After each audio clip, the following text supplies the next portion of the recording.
Alright, welcome to part one of, I'm not sure how many parts there are going to be to this. This is the Napalm Death kind of band review retrospective,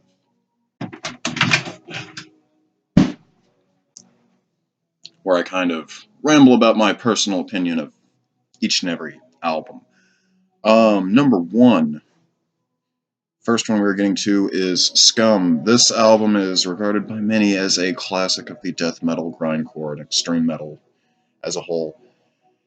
Of those genres. And while I do like it, especially side A is just fucking great. Forgive me if I get their names mixed up, Mitch and Mick Harris, but I'm pretty sure it's Mick is the drummer on the first three albums. He's on both sides, and then you've got Justin Broderick later of Godflesh, Jesus, Head of David, God,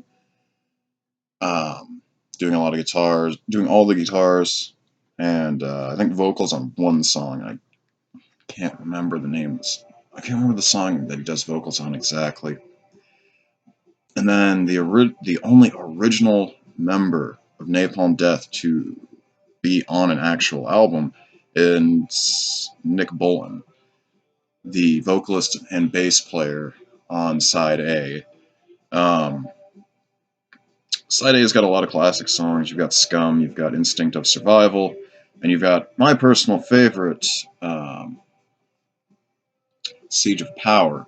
But personally, I like the version on Mass Appeal Madness EP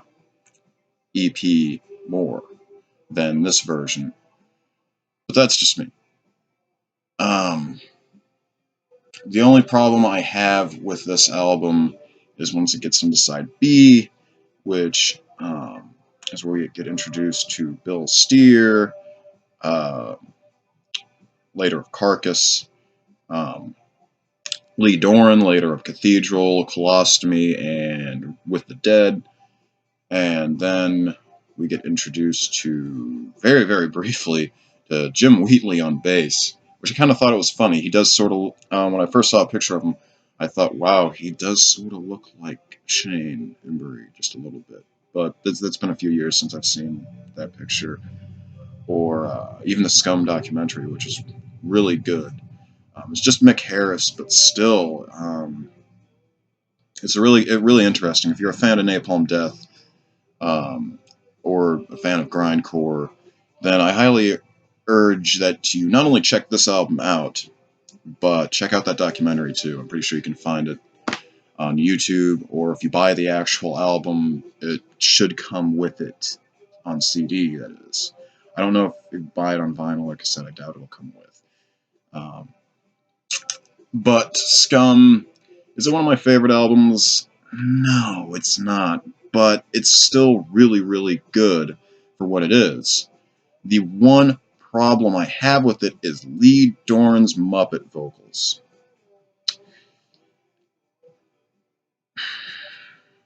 They're just... musically, it's really, really good, and I really enjoy his vocals with anything else that he's done, and even live Napalm Death, his vocals, I think, are way better than they are on the album. But it's the same problem I have with From Enslavement to Obliteration, their second album, which is the first with Shane Embury on bass, who is the longest standing member in the band as of right now, and probably will be. But that, From Enslavement, is honestly an album I did not get to hear all the way through until just a month or two ago, actually. And I think it's really good, honestly. I mean, it's my least favorite Napalm Death album I've heard so far. And actually, as I'm doing this retrospective, I'm just getting to some of their 2000 albums, like Leaders Not Followers Part 2, and trying to look back at Utilitarian, which I only heard a few songs off of around the time it came out. I've not heard the full album yet, so that's why these parts for this retrospective will be scattered. They're not going to all be one after the other. or done within the same, like this month, or I'm not even going to be done with it probably next month either. I don't know. It all depends. All depends on how things go. Um, but From Enslavement is a pretty good album. Um, Honestly, when I was starting it, I was anticipating the Muppet vocals, and when they happened, I laughed. But as the album went on, I found myself really liking From Enslavement. Again, it's regarded by many as, like Scum, a classic of extreme metal and grindcore, and I can definitely see that. I can see where these first two albums are definitely much more grindcore than anything else that Napalm Death did afterwards. Um, Now, in between From Enslavement and Harmony, we have a slew of stuff recorded, be it live, be it Peel sessions, which John Peel knows a good fucking band when he hears them.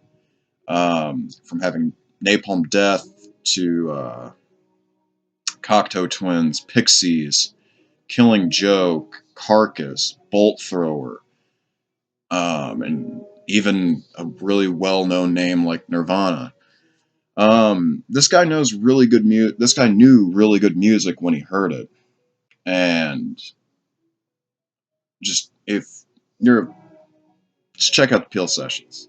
He does a really good job, and a lot of really quality stuff has come from Peel sessions. Um, but leading into that, we get the Mass Appeal Madness EP. Now, if I'm missing any releases, I'm sorry. I'm just going off my knowledge in the Death by Manipulation compilation, which I like saying that. I don't know. Those words together have a nice ring, and I kind of enjoy it. But um, I'm saying as much as Lars Ulrich at this point. It's an H, not an M. It's a different word. So many times I see that say that one. But Harmony Corruption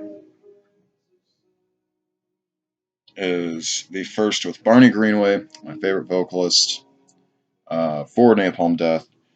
Um, Jesse Pintado, I might be pronouncing his name, I might be butchering his name by complete accident. But this is their first album with him as well.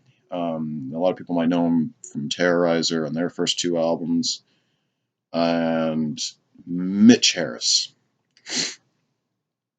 He is.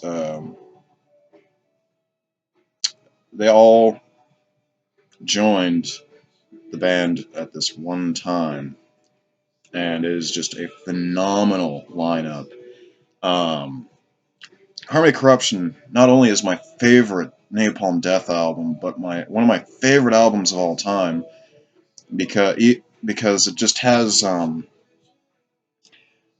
It's one of their albums that they go in a much more death metal direction, like song structure wise and musically in places, instead of just grindcore like the first two releases or Mass Appeal Madness, which personally I think it really, really, really works for this band, especially with these members.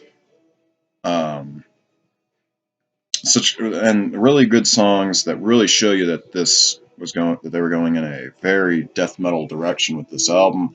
The opening song, Vision Conquest. I almost wanted to say Manifest Destiny, but that is a song off DRI's Four of a Kind.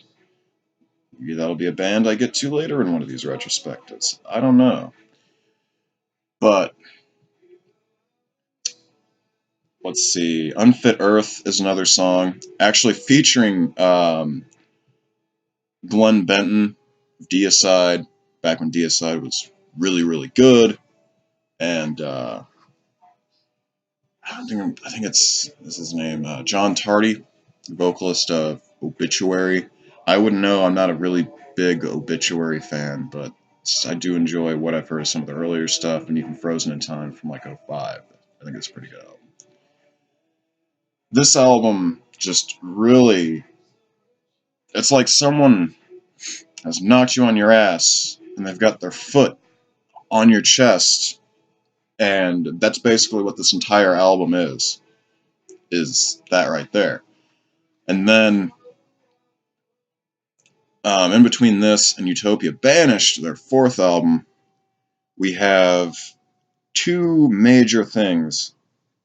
Well, really one, but I feel two because Live Corruption, excellent, excellent fucking live performance. One of my all-time favorite live releases from any band. I can just sit there and watch it anytime. I just don't get bored of it. It's rare that I put on a live performance from a band that's not got some sort of weird act or mesmerizing visuals like Ministry or War, where my attention is actually on more than just the music. My attention is actually grabbed by everything else going on, and that's a really rare thing for me when it comes to live videos, and why I kind of have, and as I've gotten older, I've liked just live albums more. Um, that and the speakers on my TV are terrible. I still have a box TV. Yeah, I wonder how cult that is. But going into Utopia Banished, Mick Harris unfortunately left the band. I haven't really looked into why exactly, but it seems like it was under good. It was all good between the members. There was no hate, full shit going on. So that's what I can gather from it. I mean, and so I guess you could consider him an original member because he was on like the first few albums, which would make Utopia Banished the first album where a lot of people kind of thought, and they kind of maybe even thought this back around Scum and From Enslavement and around the time of Harmony Corruption, that this band was dead, that it was just nothing but a bunch of assholes using the name Napalm Death, and that Napalm Death is dead. I've seen that t-shirt design before a few places. Um, I don't think they were. I don't think they died personally, in my opinion. I think it was more of the torch being passed. Mick was passing it to Shane, and that's what I kind of see. Now the next guy, I'm just gonna say his last. I think his first name's Raymond or whatever.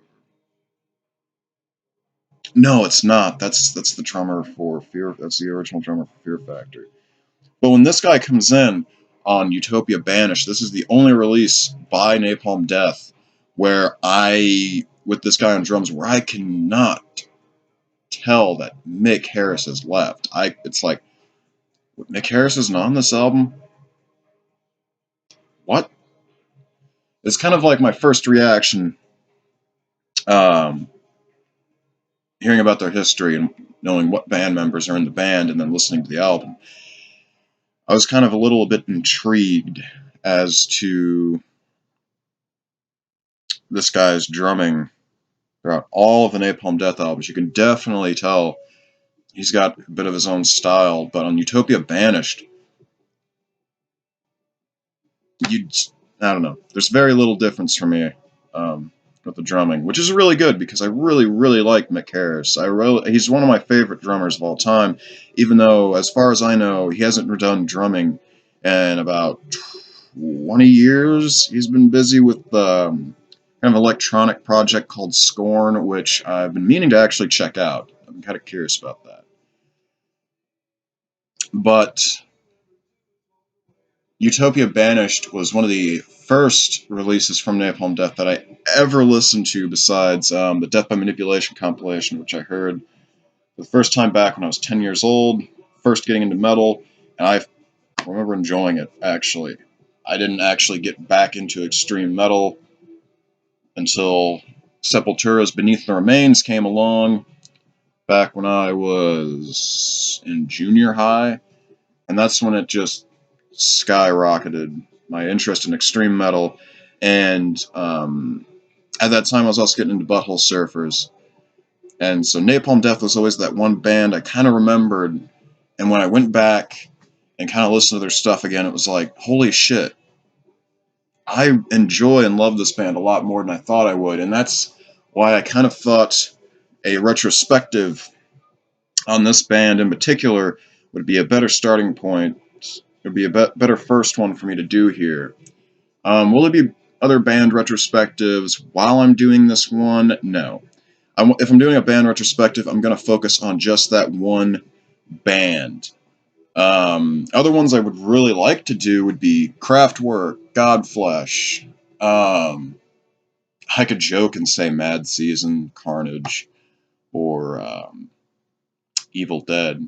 Yeah, there's a band called Evil Dead. And while they may sound like they'd be generic thrash, check out Annihilation of Civilization. You might be a little bit surprised. I know I sure as fuck was. Celtic Frost would be another one, because unlike a lot of people, I kind of like Cold Lake. So, this has been the first part of, I don't know how many other parts there are going to be of this. I know there's going to be more, because I'm obviously not done with their discography. We've got Fear, Emptiness, Despair, Diatribes, Words from the Exit Wound, Enemy of the Music Business, Order of the Leech, the Code is Red, Long Live the Code, Time Waits for No Slave, and even a little bit more on their album from last year. It's hard to believe that it came out a year ago, Apex Predator Easy Meat. But this is Lord Soth, and until next time, don't die.